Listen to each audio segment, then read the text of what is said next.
Development in Arizona. Trouble on 163rd. So if you watched our last video, you'd know that this is Surprise. This is where all the people are going to live soon. This is 163rd Avenue. This is Saguaro View, Saguaro Acres, Dove Valley. And Vistancia's over here. Now I know what you're thinking. It's Vistancia. Well, there's no way that I can ever pronounce that correctly when I'm trying. So, moving on. As we saw before, this is Marisol Ranch, and this is Lone Mountain Ranch. This is Peoria, and this is Surprise. And soon, this will also be Surprise. So this little kerfuffle has garnered attention statewide. If you pay for a subscription to Arizona Central, or if you just browse it in incognito mode, you might have read this A couple story. of questions about this, if I can, Joshua. This development, whether it stays in the county or is annexed to the city, will still go forward. Is that correct? Community that has entitlements within the county for a master plan community. The Lone Mountain piece is currently rural residential. Okay. Now, as far as the Marisol piece goes, the county is allowing 3 dwelling units per acre, correct? So I don't really want to get into density in this video, but it does bear a little bit of explanation. Density is how many houses can fit on a single acre of land. 3 houses per acre is a comfortable suburban density. It's probably one that you've seen all across the valley. 16 houses per acre is pretty dense. That's going to be your townhomes, your multifamilies, that sort of thing. And anything in between is kind of various stages of small homes. Rural areas often have 1 house per acre, or even less. For all intents and purposes, Saguaro Views and Saguaro Acres can be thought of as 1 house per acre. Now, their actual average is going to be quite a bit less because a lot of those lots are not developed. The key thing to note here is that in this development, the overall density is set to be about 3.6 houses per acre. But if you look at this map, and if you look at the table off to the right, you'll notice that several parcels have densities of 6 or 7 or 5. Those numbers are quite a bit higher than 3.6 houses per acre. How do they get away with this, you might ask? Well, there's a concept called density swaps. Basically, the overall density of this entire development needs to be somewhere around 2.5 to 3.5. And because they've broken it up into individual parcels, like the mixed-use parcel that you see in the bottom left or the rural low in the top right, and because it's a single development, they can trade the densities between those parcels so that one takes less and one takes more, as well as including the open space, which is the green on this map, the washes and the mountain, which drives the overall density down. Now, is this ethical? This kind of enters into a spirit of the law or letter of the law argument. Is it ethical to say that this development isn't super dense, it's only 3 houses per acre? Well, people that live at the corner of White Wing and 163rd, the bottom left of this map here, that are going to be directly across the street from the mixed use area, what are they going to see when they look across the street? Are they going to see 3 houses per acre? No. They're probably going to see a commercial area. Maybe, if they're lucky, they'll get lofts, apartments, and condos over retail, which would be fun to go and walk around in if you lived across the street. But rural, it's not. Now, the city likes to talk about buffering the densities and saying that they separate densities between rural and urban uses. And again, this kind of devolves into a spirit of the law versus letter of the law argument. 163rd Avenue, which is currently a 2-lane road, which probably fits between the sidewalk and one of these streets on this diagram, will be upgraded into a parkway. 6 lanes, separated by a fairly wide median, as you can see. Now, the reason that 163rd is being upgraded to a parkway is because in the future, it will go all the way north to Highway 74, which is basically the Carefree Highway. It means that North Scottsdale and Surprise are going to be linked. Now, back to the edge buffer. The city likes to say that they buffer uses between rural and urban, and the idea that with that would be a graduated density. You'd want to put the ultra-rural county zoning next to another low-density use. On this map, you'd probably want to flip it left to right, ideally. The planners are using the concept of an edge buffer here. They say that 60 feet past the curb of the parkway is sufficient to lessen the impact of the mixed-use area. And remember that mixed-use area can use up to 7 dwelling units per acre. That's a lot. It's not a huge amount for any city, but it is a lot for a rural area. Now, is using the edge buffer ethical when it's meant to buffer the land uses between rural residential and urban? Is 60 feet enough to go from horses and cattle and deer and a couple of houses and whatever to gas station, grocery store, lawyers' offices, and lofts? Now, ethical doesn't really matter because the letter of the law is what matters, but it does feel a little bit disingenuous when you think about it. Now, about Hillside Preservation, the developer originally said they were only going to go up to a 10% slope, and they are amending that to 15%. Now, the way the slopes work, slopes are only defined by being more than 15% grade, which means that the foothills and the top of the hill do not count. So if they want to put houses on the top of a hill, it's totally possible. I don't think in this project they will, and I don't think there's actually a hilltop in the project, but it does mean that houses will be encroaching on the foothills at least. Looking at the project, I'm kind of envisioning this more as a Vistancia type project because you've got the same type terrain. Mm. And this is a rare piece of land in Surprise that we can utilize the terrain to make this a nice project with the washes and the mountain. And see, that makes me a little bit happier because I do kind of like Vistancia. Now, I don't like the fact that they paved over my desert, where we used to go out driving when I was in high school, but of all the evil things that could have been made of that desert, Vistancia is probably one of the lesser. We're not opposed to development, we're opposed to pad development. Experience living in Saguaro View. I moved there to get away from the city and all that that entails, which would be dark, starry skies, low crime, peace and quiet, space between me and my wonderful neighbors. But I moved out here because of like everybody else says, the peace and quiet. And I know that the development of the town, we knew that it was coming. Okay. When I bought the land or bought the house, built the house, I knew that it was going to be developed. But we knew that with 1 acre zoning, that any houses were going to be built in the area. And we knew they were going to because there were a lot of double wides and then a lot of manufactured homes and rundown properties that eventually the land would be so valuable that people were going to move out, leave those properties, and a nice house would be built on 1 acre of land or more. Now, values in this area are mixed. Houses here have full cash values that range from the low hundred thousands to well over $1 million.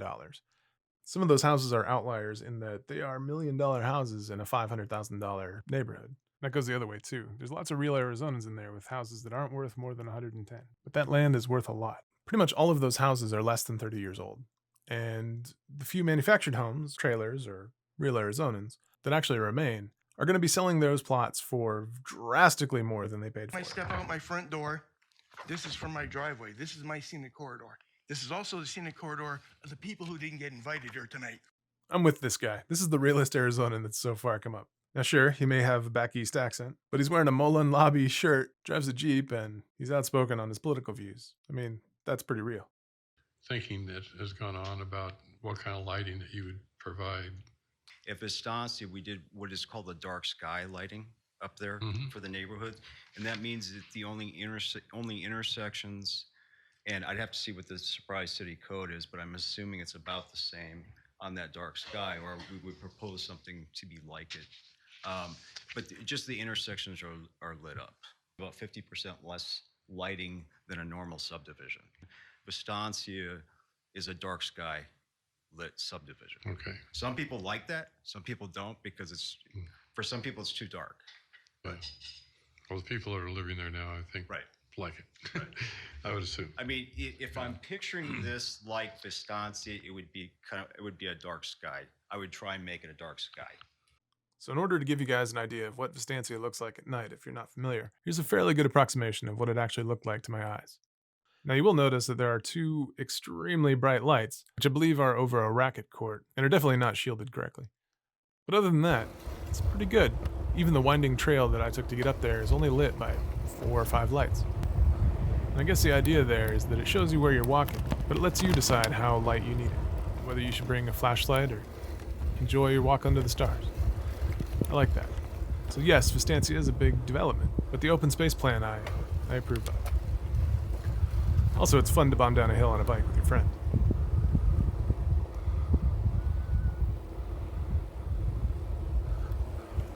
And remember, this is an area where coyotes and snakes and scorpions and all sorts of fun things run through regularly. But the residents there seem to get by somehow. It seems like they like it.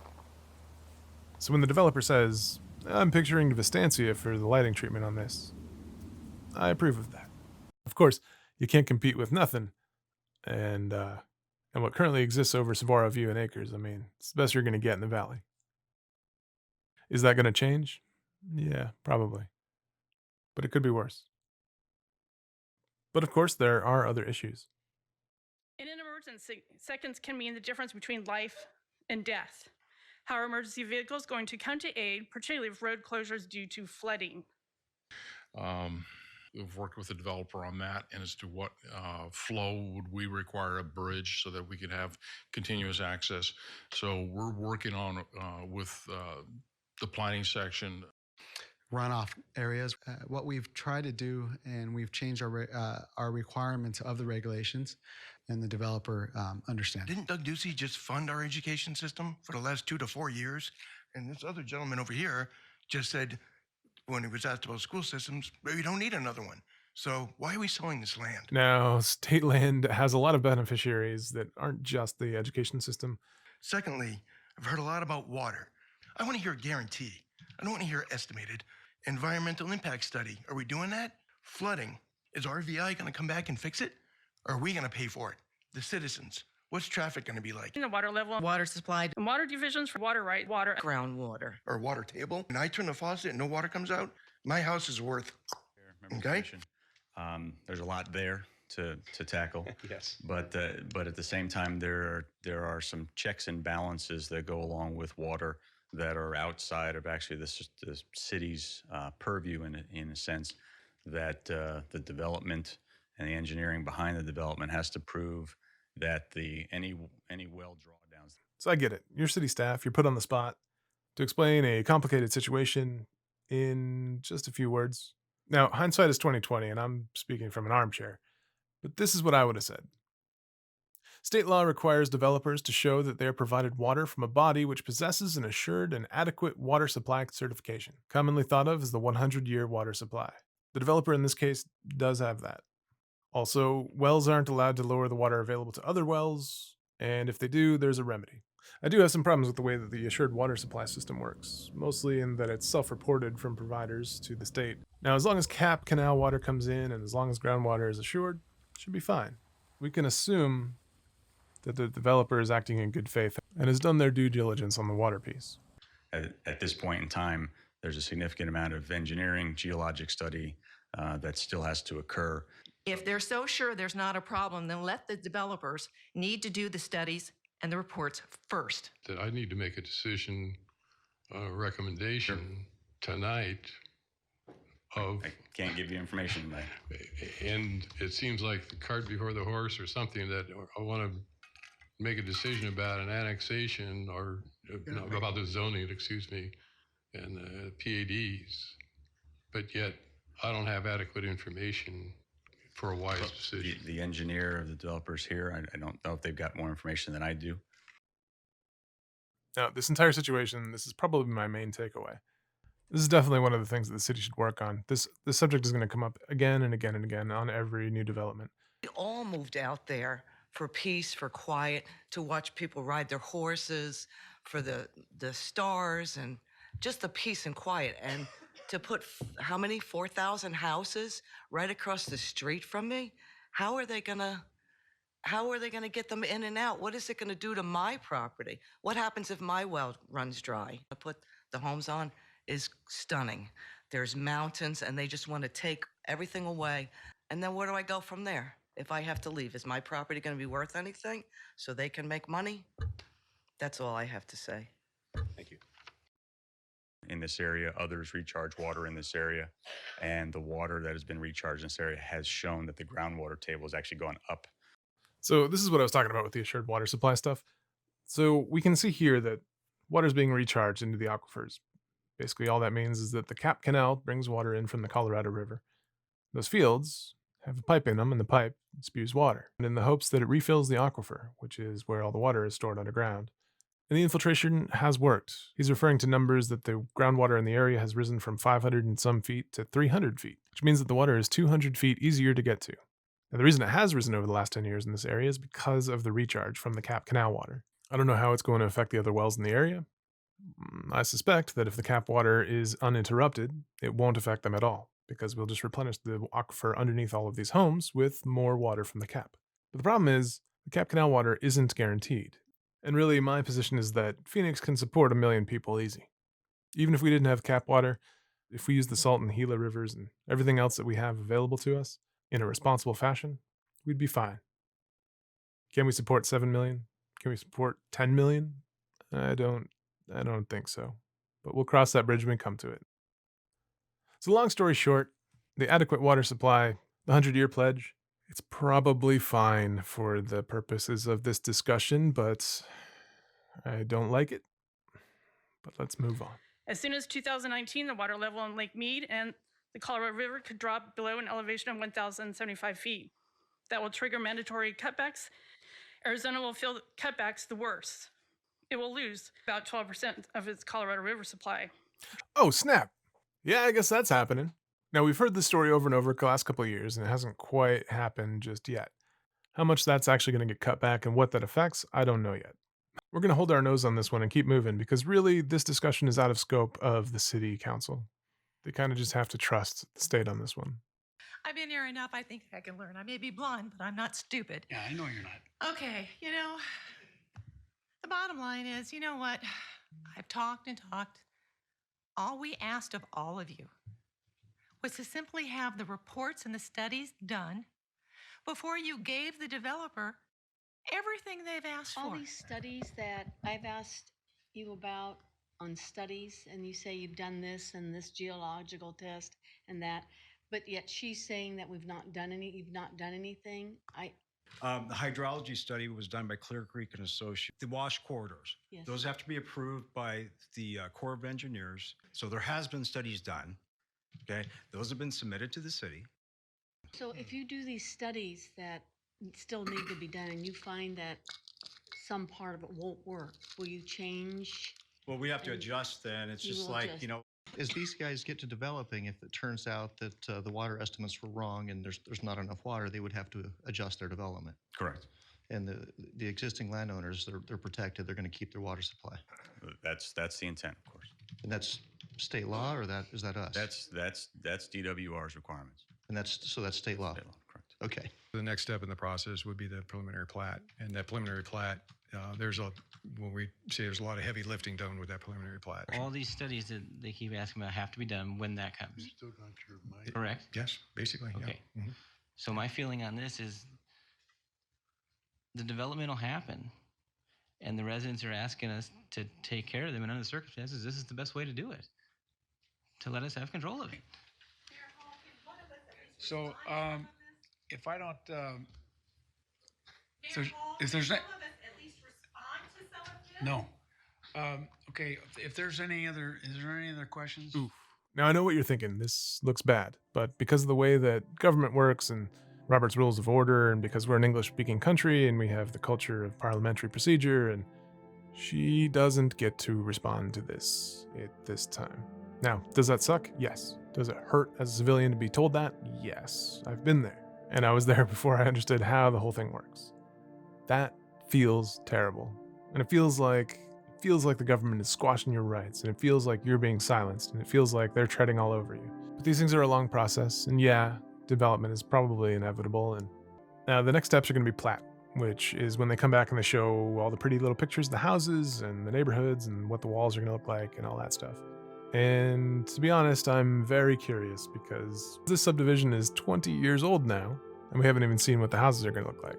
So while the promise is, ooh, brand new shiny subdivision, the other part of me realizes, oh, this is a 20-year-old plan. This could be super outdated. 20 years ago, there wasn't an iPhone, there wasn't an Amazon. Autonomous vehicles weren't on the horizon. Lots changed in 20 years, especially the last 20 years. So some of the takeaways that I get from this: the city needs to do a better job of coming correct to those public outreach meetings. Bring the nerds, bring the policy wonks, bring the people who have the binders, bring the answers. The one thing that I think that these citizens did well is organizing and having a spokesperson.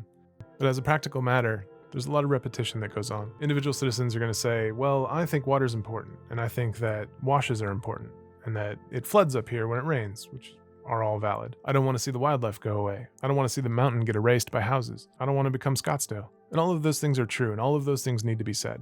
But it does get tiresome in those meetings to hear that over and over. And it can lead to fatigue on the part of the commissioners and council members, which sometimes can lead to an adversarial relationship between them and the people that they're representing, just through sheer frustration.